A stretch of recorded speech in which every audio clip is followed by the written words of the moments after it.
The cul-de-sac of Willow Creek Estates looked like the American dream on a postcard. Manicured lawns rolling out like green carpets. White picket fences gleaming under the California sun. And every mailbox painted the exact same shade of HOA-approved beige. But behind those perfect hedges lurked a different kind of monster, the Willow Creek Homeowners Association, and its iron-fisted president, Linda Whitaker. Everyone called her Karen behind her back, though never to her face. Linda wore pastel cardigans, spoke in that syrupy for the good of the community voice, and wielded the HOA bylaws like a medieval torturer with a smile. I was Sarah Thompson, 32, and I'd moved here 5 years ago thinking the quiet streets would be perfect for my condition. Severe cardiomyopathy had hit me at 23, right after college graduation. My heart muscle was so weak it pumped at barely 30% efficiency. Climbing stairs left me gasping like I'd run a marathon. Standing too long triggered chest pain and dizziness that felt like the ground was tilting. Doctors called it idiopathic, fancy way of saying, we don't know why your heart is failing. But it is. I was prescribed a cocktail of beta blockers, ACE inhibitors, diuretics, and something called a portable infusion system, a discreet little pump the size of a paperback that delivered antiarrhythmic medication through a PICC line in my upper arm every few days for 2 hours. It kept my heart from going haywire. Without it, arrhythmias could spike my pulse to 190 and drop me like a stone. The day I unpacked, Linda showed up on my doorstep with a clipboard and that toothpaste commercial smile. Welcome to Willow Creek. Dear, just a quick orientation on our standards.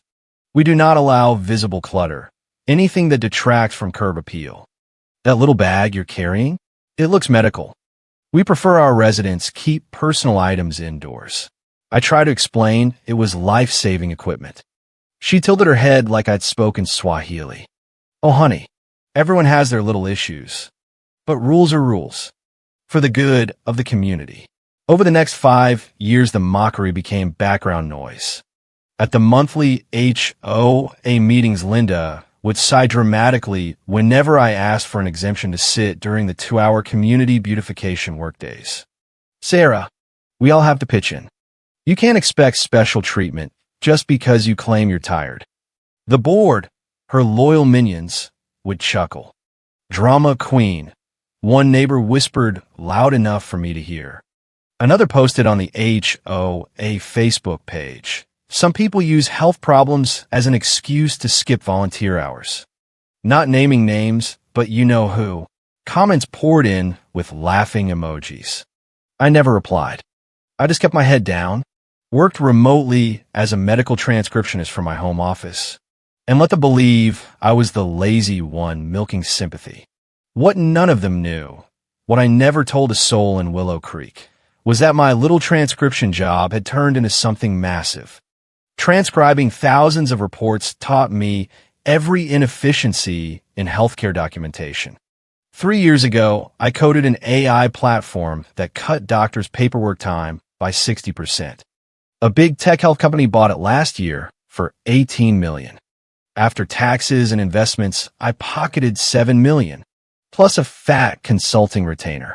I own my house outright, drove a sensible hybrid, and lived modestly so the HOA vultures wouldn't circle. Linda had once suggested a special assessment on anyone who didn't contribute enough. I wasn't giving her ammunition. Dr. Richard Morrison moved in 2 houses down 6 months ago. Distinguished silver hair, quiet dignity, the kind of man who commanded respect without trying.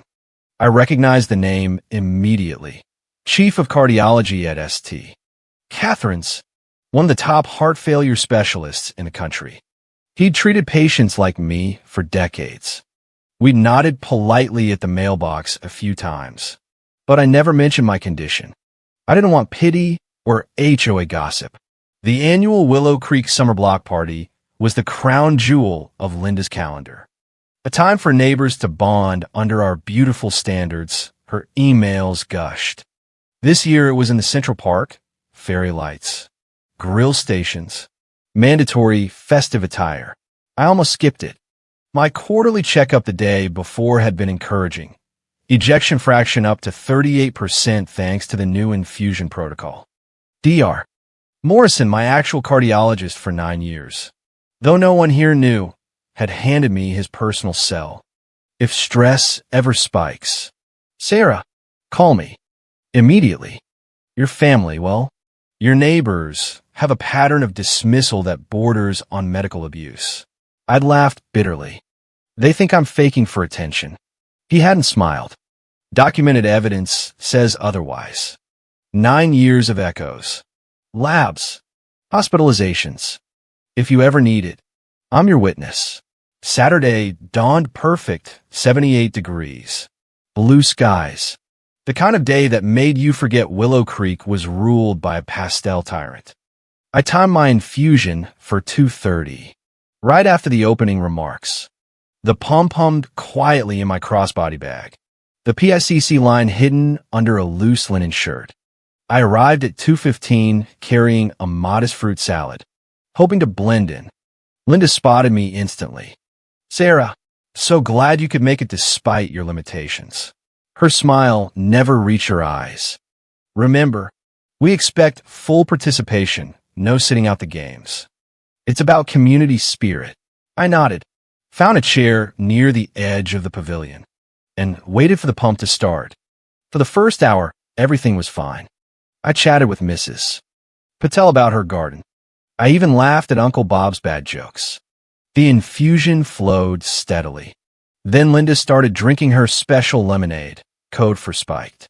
By 3:45, she was holding court at the grill, voice carrying across the lawn.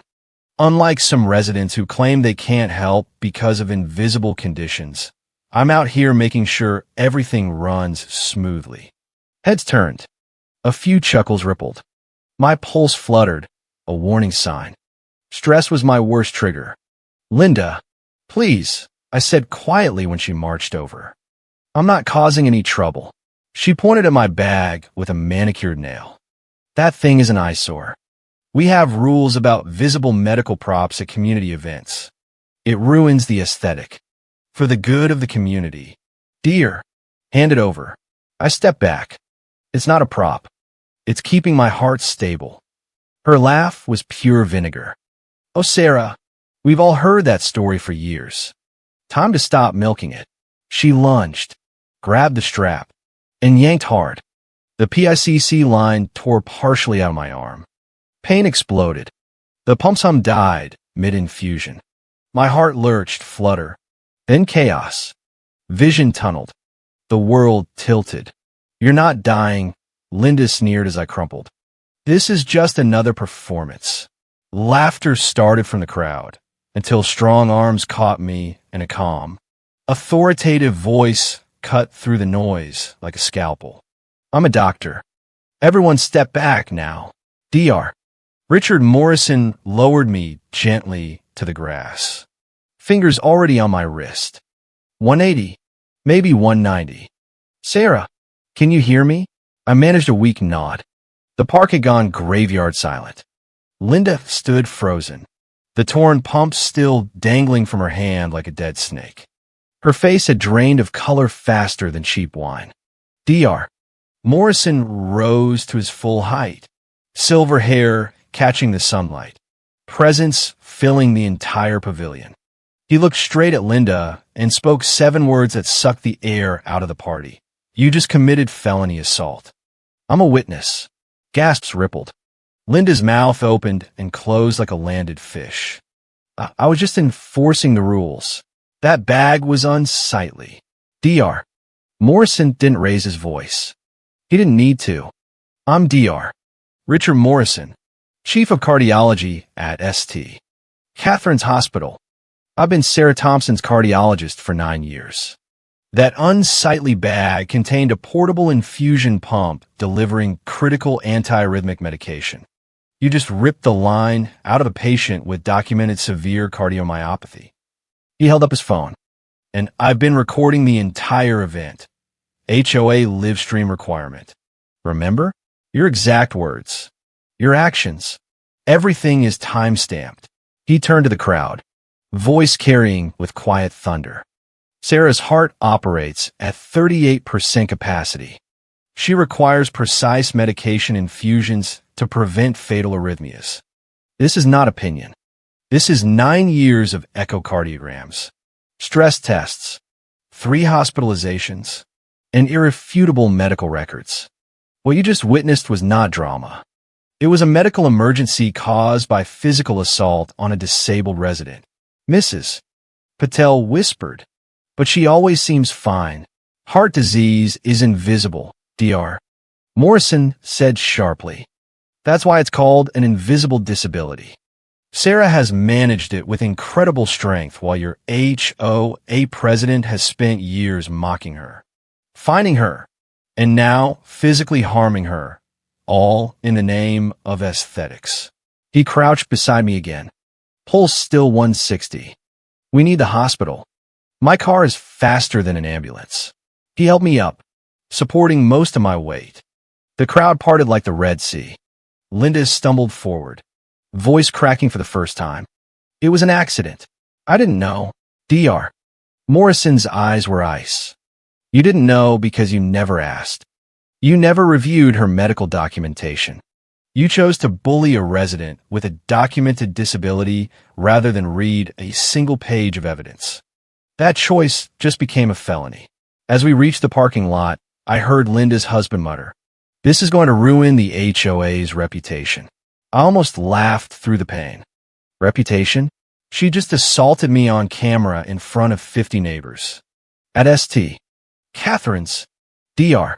Morrison got me stabilized in 4 hours. New PCC line inserted. Bruised arm, now purple and throbbing. While I lay in the monitored bed, electrodes beeping steadily. He kept every promise.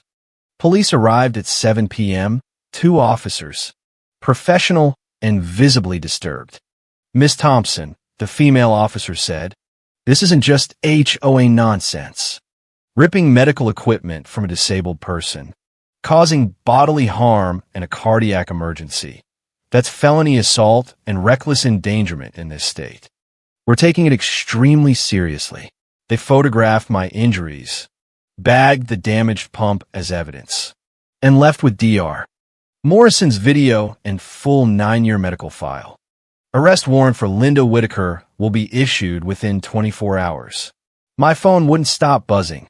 HOA group chat exploding. Linda, Sarah, this is a misunderstanding.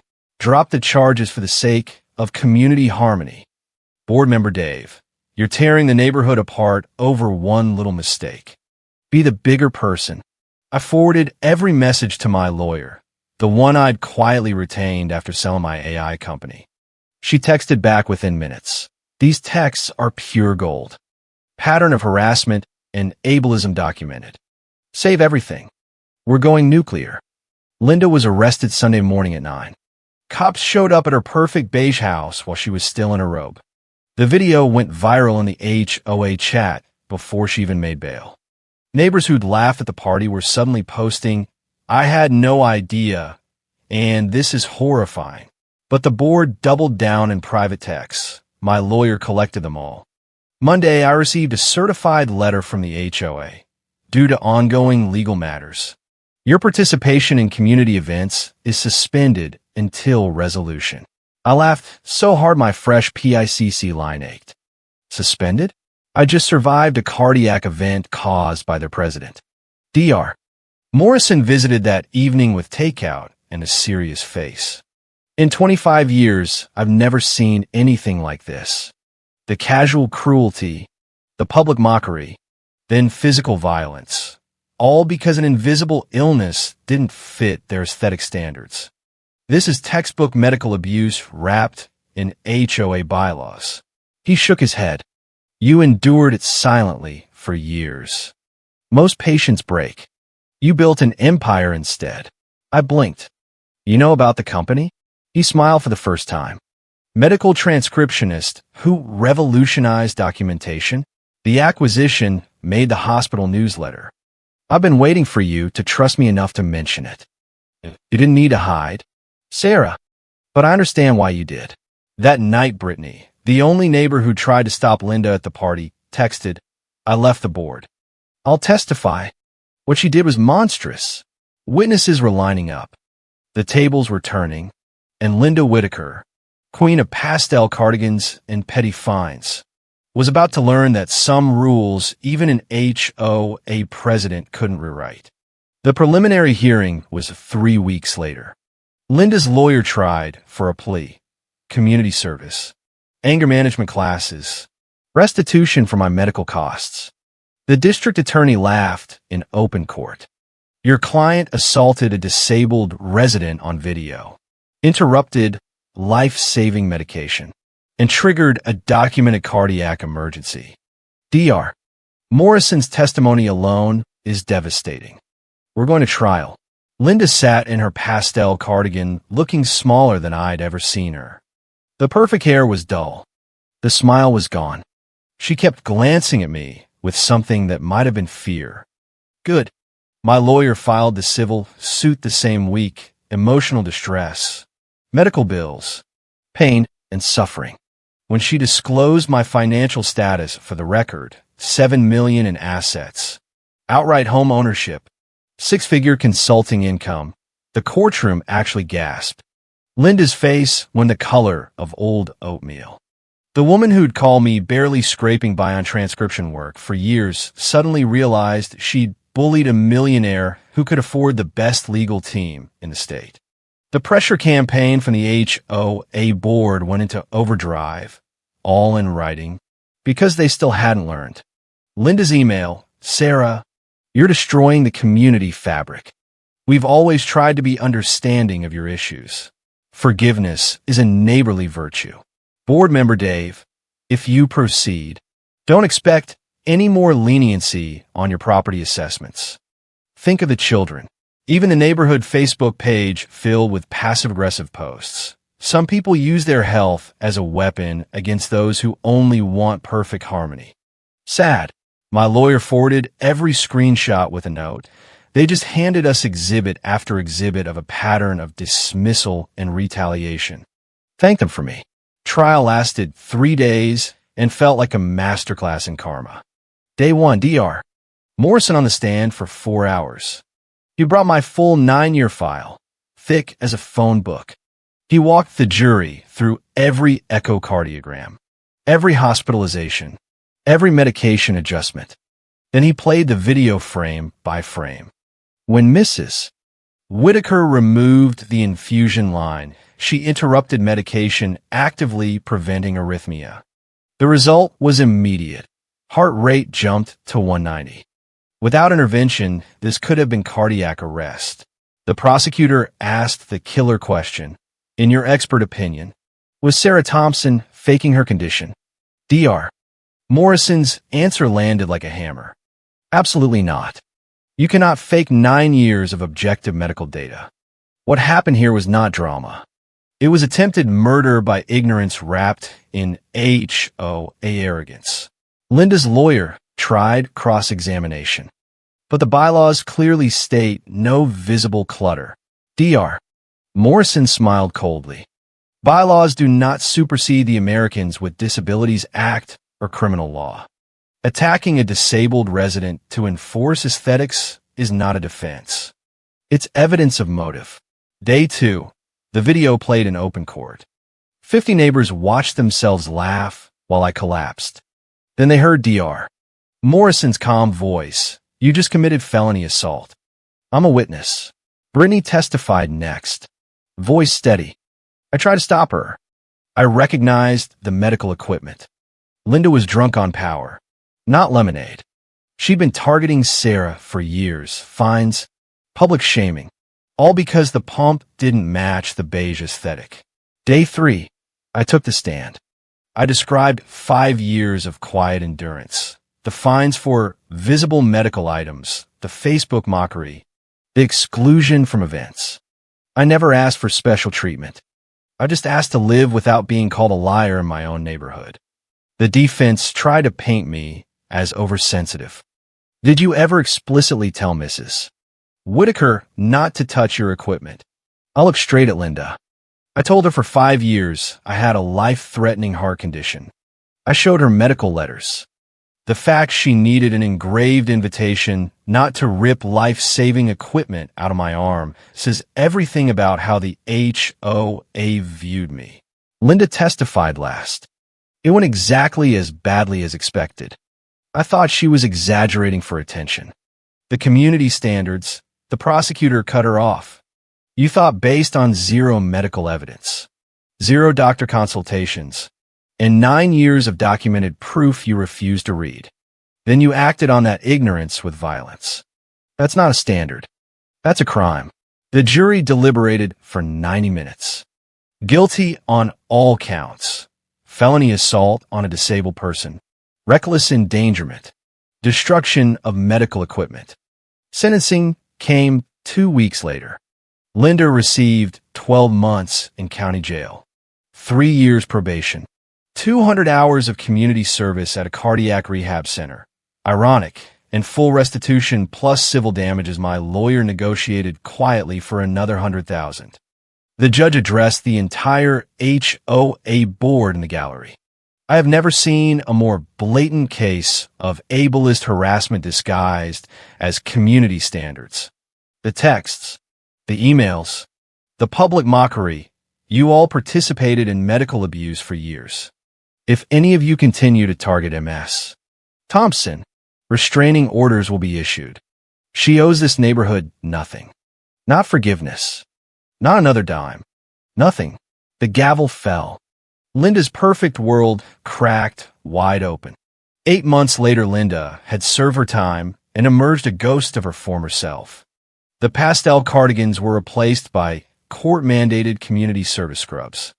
She'd been stripped of the HOA presidency in an emergency vote. The board tried to keep quiet until the local paper ran the headline, HOA president jailed for assaulting disabled resident over unsightly medical pump. Neighbors who once laughed now crossed the street when they saw her. The bylaws she'd worshipped were quietly rewritten to include ADA compliance language, my lawyer's quiet gift to the community. What finally broke her was the civil settlement disclosure. When the court documents became public record, Willow Creek learned the lazy transcriptionist they'd mocked for years had quietly become a millionaire tech founder.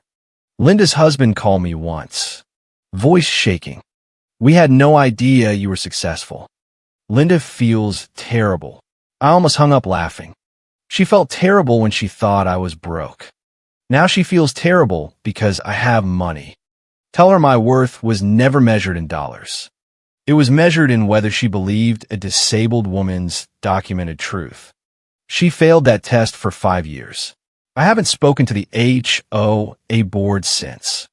My house is still beige compliant because I choose to be, not because they can force me. But I've made real changes. I started a neighborhood support group for invisible illnesses, meeting in the same park where Linda once ruled. Dr. Morrison attends when his schedule allows. He's become the grandfather I never had. Brittany and I volunteer together at the cardiac rehab center. Linda's mandatory service hours overlap with ours sometimes. The awkwardness is delicious. Last month I got engaged to David, a civil engineer I met at the support group. He has his own congenital heart defect and zero tolerance for HOA nonsense. When I told him the whole story, he just grinned. You survived, Karen, with a clipboard. That's proof you can survive anything. Dr.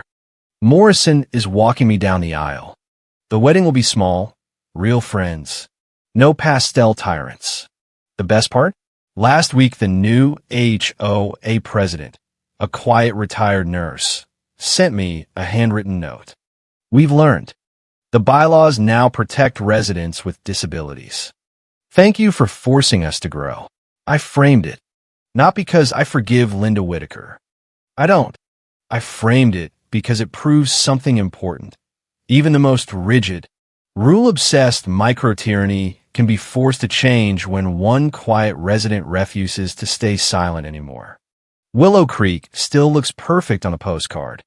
But now the perfection includes space for people like me, pumps, limitations, and all. And every time I walk past Linda's house and see her mowing the lawn in her community service polo, I feel the same dark little smile. Justice doesn't always wear a cape. Sometimes it wears a crossbody medical bag and lets the HOA do the rest. The last loose thread tied itself last Tuesday. Linda showed up at my door unannounced, trembling, holding a small envelope. No clipboard, no smile, just a woman who'd lost everything that once defined her. "I want to give you this in person," she whispered. Inside was a check for the final restitution plus a letter. 10 pages. Handwritten. She admitted every year of mockery, every fine, every Facebook post. She admitted she'd known my condition was real after the second hospital visit, but chose the narrative that kept her in power. "I was terrified of looking weak if I admitted I was wrong," she wrote. "The HOA was my whole identity. I destroyed yours to protect mine." I read it silently while she stood on my porch like a ghost. When I finished, I looked up. "Linda, you didn't destroy me. You tried. But I was building something stronger in the shadows while you were polishing your bylaws. That's the part you still don't get." I handed the letter back. "Keep this. Frame it. Every time you think about writing another rule, read it, and stay off my property. The restraining order is still active." She left without another word. I watched her walk down the perfect beige sidewalk, shoulders slumped. The woman who once commanded 50 neighbors with a single sigh, now reduced to a cautionary tale. That night, I sat on my porch with David and Dr. Morrison, the three of us sharing pizza under the same fairy lights that once lit the fateful block party. Dr. Morrison raised his glass. "To chosen family, the ones who catch you when you fall." David squeezed my hand. "And to the ones who make sure the people who dropped you never get the chance again." I looked out at Willow Creek, still pristine, still ruled by bylaws, but no longer ruled by fear. Somewhere in the distance, a lawnmower hummed. Probably Linda doing her court-ordered hours. The sound made me smile, not with cruelty, but with the quiet satisfaction of a story that finally ended the right way. Because here's what I learned through 9 years of diagnosis and 5 years of HOA hell. Family, real family, isn't the people who share your blood or your zip code. It's the ones who believe your medical records when the world calls you a liar. It's the doctor who catches you when you collapse. It's the friends who show up after the verdict. The rest? They're just neighbors with clipboards and pastel cardigans, desperately clinging to rules that were never meant to protect people like me. And sometimes, just sometimes, the universe hands those rules back to them, wrapped in felony charges and public humiliation. That's not revenge. That's justice wearing an invisible disability and a very visible smile. The end.